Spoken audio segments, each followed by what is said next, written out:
Alright bafethu, ngiphinde nginamukele kuyona i-channel-ke. Umculi wokholo owaziwa ngoFikile Mlomo uphume-ke ezihambele esibhedlela-ke i-Chief Albert Thule esikhona la eThekwini emva kokuchitha-ke izinyanga ezintathu zonke efe isingezansi-ke, futhi-ke lokho bese kumenze wawumuntu-ke ohlale ehlalele kwi-wheelchair ehamba ngayo-ke i-wheelchair.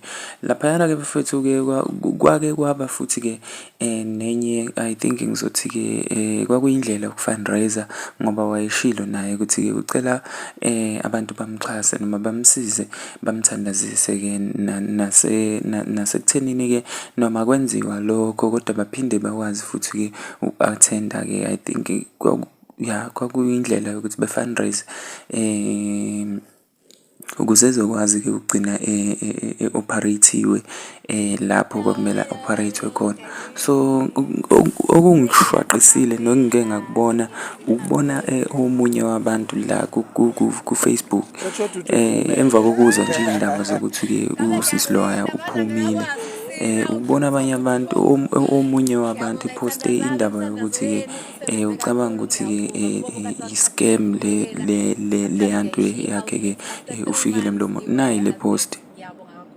Lo mfo uye wabhala kanje lapha ku-Facebook ukuthi-ke mina i-scam ngisibona-ke sikude nje nobuqola ngegama lenkosi uJesu ngeke ungididise, kodwa-ke congratulations to usisi uFikile Mlomo ngokusukuma kwi-wheelchair. I'm not sure udumo luya kubani in this case, but then-ke uFikile Mlomo mesikhumbula kahle uye wavakashelwa uKhehlelezi kanye nebandla lakhe esibhedlela. Niyibonile ividiyo le engeke I think ividiyo yesibili la njengoba ngikhuluma.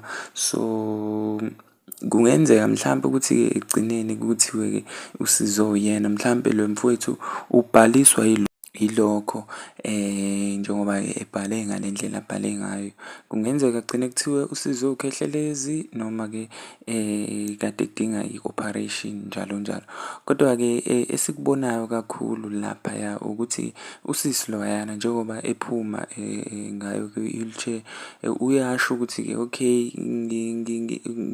bengi-operate-wa la kahle kahle, ngoba nalowo muntu omshuthayo ukhala ngokuthi akakwazi ukuthi-ke engathi ajabule ngokwanele noma ngokukhululeka ngenxa yomthungo. So I believe ukuthi usisi loya ubesenkingeni thizeni. If futhi unolwazi lokuthi-ke sifosini noma yini le kade imlimaze isingezansi, you can share with us la kwi-comment section, and also do share ama-views enu bafethu-ke regarding ukululama kwakhe-ke usisi laphana. Kodwa-ke akethi sithi thina-ke ngoba siyakufisa ukuphila abantu, nabantu-ke abasifisela ukuphila futhi-ke nabo sibafisela kanjalo. Naye-ke usisi wethu sibonga ukuthi ubuyile, ningakhohlwa uku-like and comment.